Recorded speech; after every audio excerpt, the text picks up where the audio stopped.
Bismillahirrahmanirrahim. Assalamualaikum warahmatullahi wabarakatuh. Alhamdulillah rabbil alamin. Wassalatu wassalamu ala ashrafil anbiya wal mursalin. Sayyidina Muhammadin wa ala alihi wa sahbihi ajma'in.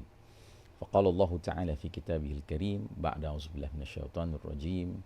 Ya ayyuhalladzina amanu taqullaha haqqa tuqatihi wa la tamutunna illa wa antum muslimun. Saudara sekalian rahimakumullah, alhamdulillah kita hari ini berada di hari Senin tanggal 1 Juni 2020, masih di bulan Syawal 1441 Hijriah, dan kita teruskan pembahasan kita tentang akhir zaman, dan khususnya kita sedang meneropong tema besar Zuhur Al-Mahdi, hadirnya Al-Mahdi. Dan setelah kemarin kita membahas tentang pembaiatan awal Al-Mahdi, kemudian diikuti dengan penenggelaman pasukan antara Mekah dan Madinah di sebuah gurun pasir yang mencakup wilayah Zulhulaifah.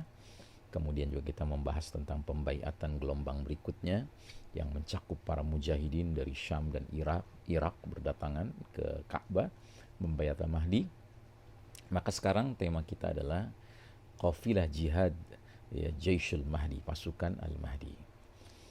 Kalau kita lihat hadis Abu Daud, ya, yang menjadi rujukan awal kita, disebutkan di sana, fayaqsimul mala wa ya'malu fin nasi bi sunnati nabiyyihim sallallahu alaihi wasallam wa yulqil islamu bi jiranihi fil ardi. Artinya, Al-Mahdi, ya, akan membagikan ghanimah dan akan beramal di tengah manusia dengan sunnah Nabi Muhammad SAW, dan Al-Mahdi akan menyampaikan Islam ke seluruh penduduk bumi, ya.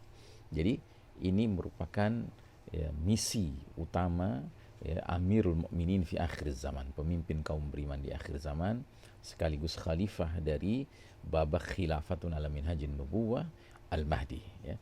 Dia tugasnya adalah menyebarkan Islam ke seluruh penduduk bumi ini, ke seluruh penjuru dunia ini, sehingga sebagaimana kata Nabi, yamla'ul arda qistan wa adlan kama muliat jawran wa zulman.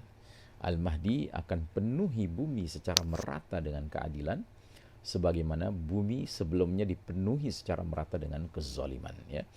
Dunia sebelum masuk ke babak kelima, ketika masih di babak keempat, era mulkan jabriyah, era para penguasa yang memaksakan kehendak mereka, dunia ini dalam zulumat, dalam kegelapan, ya, kezaliman, ya. Sementara ketika masuk babak kelima, era khilafatun ala minhajin nubuwah, maka dunia ini, ya, disinari kembali dengan keadilan, ya, dipenuhi dengan cahaya keadilan. Keadilan apa? Keadilan dinullah, agama Allah Subhanahu wa taala, al-Islam ini. Nah, jadi saudaraku rahimakumullah, kalau kita merujuk kepada kitab Ensiklopedia Akhir Zaman, karya monumental Syekh Dr. Muhammad Ahmad Al-Mubayyad, di halaman 728 dan 729, beliau menyebutkan, sudah dijelaskan pada bagian sebelumnya bahwa ada dua pergerakan penting yang dilakukan pasukan Islam di masa Al-Mahdi, ya. Salah satunya adalah pergerakan dari Jazirah Arab menuju Syam. Kemudian terjadi pertempuran yang menentukan antara pengikut Al-Mahdi dengan pusat kekuatan di Syam, atau yang kemudian dikenal dengan ekspedisi Bani Kalb, ya. Selanjutnya terbukalah kesempatan bagi Al-Mahdi untuk memerintah Syam, sehingga dia pun berpindah ke Damsyik atau Dimashq atau Damaskus, ya. Nah, jadi Asimatu Al-Khilafah, ibu kota khilafah pada masa Al-Mahdi adalah Damaskus, ya, pada awalnya. Nah, pada waktu yang sama, pasukan Ashabu Rayatus Sud, pasukan Panji Hitam, sampai di negara itu, ya, di Syam, dan bergabung dengan Al-Mahdi. Pertemuan dan aliansi dua pasukan ini, pasukan Panji Hitam dan pasukan Al-Mahdi, tidak diterangkan oleh dalil yang jelas, ya. Hanya saja redaksi pada hadis-hadis yang ada dan sejumlah indikasi yang termaktub pada beberapa asar menunjukkan adanya peristiwa itu. Nah, sedangkan di dalam satu hadis yang diriwayatkan oleh Imam Muslim, Nabi Muhammad SAW menyebutkan tentang kafilah jihad yang melakukan futuhat, pembukaan wilayah demi wilayah yang asalnya tidak tunduk kepada hukum Allah menjadi tunduk kepada hukum Allah, ya. Dalam hal ini hadisnya berbunyi sebagai berikut. Rasulullah SAW bersabda, "Taghzuna jaziratal Arab fayaftahu Allah." Ya, kalian akan perangi semenanjung Arab, lalu Allah taklukkan semenanjung Arab untuk kalian. Thumma Farisa fayaftahu Allah. Kemudian Persia, Iran, ya. Lalu Allah taklukkan dia untuk kalian. Thumma, ya, thumma taghzuna ar-Rum fayaftahu Allah. Kemudian kalian akan perangi Rum, ya, Rum itu Eropa, ya. Lalu Allah taklukkan dia untuk kalian. Thumma taghzuna ad-Dajjal fayaftahu Allah. Kemudian kalian selanjutnya akan memerangi Dajjal dan Allah taklukkan dia untuk kalian. Nah, jadi saudaraku rahimakumullah, di dalam hadis ini setidak-tidaknya disebutkan ada 4, ya, futuhat, pembukaan wilayah, ya, atau 4 pertempuran, peperangan yang terjadi, ya, di masa Al-Mahdi, yaitu pembebasan Jaziratul Arab, kemudian wilayah Persia, kemudian Rum, ya, melawan Eropa, Nasrani, ya kan. Terus kemudian melawan Dajjal, ya. Nah, namun di dalam kajian Syekh Mubayyad, Ensiklopedia Akhir Zaman, ada satu yang sangat penting yang diangkat, yaitu mengenai satu kondisi di mana pasukan Islam di bawah pimpinan Al-Mahdi, Amirul Mukminin fi akhir zaman, itu beraliansi dengan Rum terlebih dahulu sebelum akhirnya pecah kongsi dan bahkan berperang antara kaum muslimin dengan Rum. Dan kita tahu peperangan antara kaum muslimin dengan Rum itu dikenal sebagai Al-Malhamah, sebagai perang besar atau Al-Malhamah Kubra, ya. Kalau orang-orang barat mengistilahkannya dengan istilah Armageddon. Tapi kita dalam tradisi sunnah Nabi SAW kita tidak mengenal istilah Armageddon. Nah, uniknya justru awal mula sebelum terjadinya Al-Malhamah, perang besar antara kaum muslimin dengan Rum Nasrani, justru tadinya terjadi aliansi yang aman, yang damai antara Al-Muslimun dengan kaum Nasrani, ya. Disebutkan di dalam hadisnya, ya, satu salihuna Ruma sulhan aminan fataghzuna antum wahum, ya. Jadi dikatakan satu salihuna Ruma sulhan aminan fataghzuna antum wahum aduwan min waraikum, ya. Kalian umat Islam akan mengadakan suatu perjanjian damai dengan Rum. Kemudian kalian dan mereka akan memerangi musuh dari belakang kalian, ya. Nah, uniknya hadis ini, ya, itu dipasangkan lagi dengan hadis lain yang secara redaksi mirip sekali bunyinya, hanya ujungnya sedikit berbeda. Dikatakan dalam hadis yang lain, satu salihuna Ruma sulhan aminan fataghzuna antum wahum aduwan min waraihim, ya. Kalian umat Islam akan mengadakan perjanjian damai, aliansi dengan Rum, ya. Kemudian kalian dan mereka akan memerangi musuh dari belakang mereka. Jadi kalau di hadis yang pertama musuh di belakang kalian, ini di hadis kedua musuh di belakang mereka, di belakang Rum. Ada. Kemudian kita lanjutkan hadisnya, fatansuruna wa taghzuna wa taslamuna thumma tarji'una, ya. Kemudian kalian akan meraih kemenangan, mendapatkan ghanimah, harta rampasan perang, dan selamat. Kemudian kalian akan pulang, ya. Nah, ketika akan pulang ini ada satu kejadian, ya, yang spesifik dan signifikan karena berdampak besar sekali hubungan antara kedua pihak yang beraliansi ini.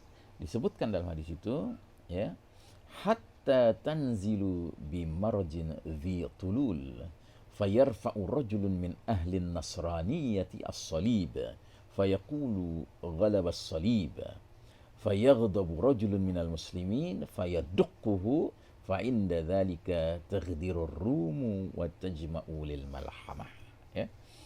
Nah, Kemudian kalian pulang hingga singgah di sebuah padang rumput perbukitan Zitulul. Ya. Lantas seorang laki-laki dari kalangan Nasrani, ya Rum, ya, mengangkat salib tinggi-tinggi. Lantas dia berkata, ya, salib telah menang. Ya. Jadi dia ingin mengklaim bahwa peperangan aliansi muslimin dengan Rum ini melawan musuh di belakang kaum muslimin, di belakang mereka, ini yang memenangkan adalah salib. Ya, sebab kemenangan itu karena adanya pertolongan salib. Ya. Artinya mereka ingin mengklaim bahwa ini kemenangan Nasrani. Nah, lantas, ya, seorang lelaki dari kalangan kaum muslimin, pasukan Al-Mahdi, marah dan memukulnya. Ya, dalam hadis yang lain dikatakan hingga membunuhnya. Ya. Nah, pada saat itulah kaum Rum, ya, mengkhianati perjanjian dan menghimpun kekuatan untuk persiapan melancarkan Al-Malhamah, perang besar. Ya. Nah, jadi saudaraku rahimakumullah, pertanyaan, ya, aduun min waraihim, aduun min waraikum, ini siapa? Musuh di belakang mereka dan di belakang kalian. Ya. Menurut Syekh Mubayyad, beliau berijtihad, yang dimaksud adalah negara Israel. Ya. Yahudi, kaum Yahudi yang waktu itu masih berdiri negara Israelnya. Ya. Nah, jadi kenapa Nabi SAW mengistilahkan bahwa Yahudi ini di belakang Muslimin, di belakang Nasrani? Karena sebelumnya, pada era Mulkan Jabriyah, era raja-raja yang menggigit, yaitu era kita sekarang, pada hakikatnya Yahudi berada di belakang semua pihak. Ya. Yahudi itu yang melakukan, ya, upaya-upaya provokasi dari belakang layar, baik terhadap kaum muslimin maupun terhadap kaum Nasrani. Ya.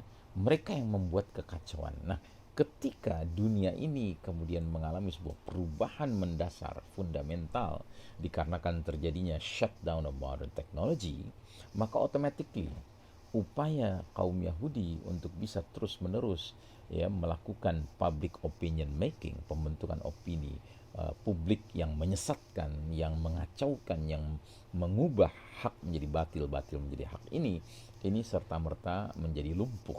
Ya. Dan akibatnya pada masa itu, jangankan kaum muslimin, sedangkan kaum Nasrani saja menjadi tersadarkan, wah, ini sebenarnya kita selama ini, ya, diatur-atur, ya, diarahkan, diprovokasi oleh kaum Yahudi. Akhirnya beraliansilah dua kubu penting ini, kaum muslimin dan Nasrani, untuk membebaskan, ya, wilayah tanah suci, ya, yang mana di tanah suci itu terdapat salah satu masjid penting kaum muslimin, Masjidil Aqsa di Baitul Maqdis, dan salah satu gereja penting bagi kaum Nasrani, yaitu gereja Skulptura yang juga adanya di Baitul Maqdis. Ya. Jadi sama-sama ingin membebaskan tempat suci masing-masing penganut keyakinan ini, ya, dari cengkeraman al-Yahud laknatullah alaihim.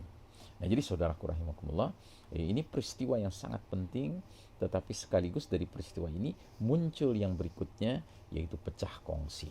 Dan pecah kongsi itu menyebabkan kemudian kaum muslimin dalam tahap berikutnya akan berperang melawan Rum.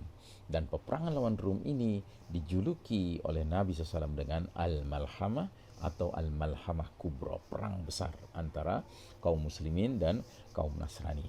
Ya. Nah, kita akan membahas lebih lanjut tentang Malhamah ini pada pertemuan berikutnya. Ya.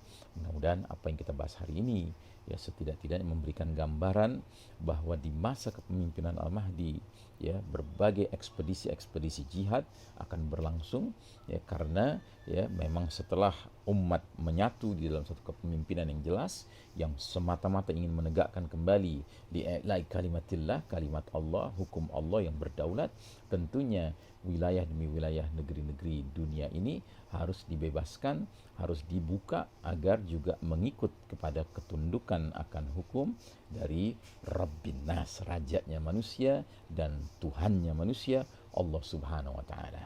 Nah, dengan demikian keadilan al-Islam ini dirasakan di mana-mana. Ya. Demikian, wassallallahu ala nabiyyina Muhammadin wa ala alihi wa sahbihi wasallam tasliman, walhamdulillahi rabbil alamin. Wassalamualaikum warahmatullahi wabarakatuh.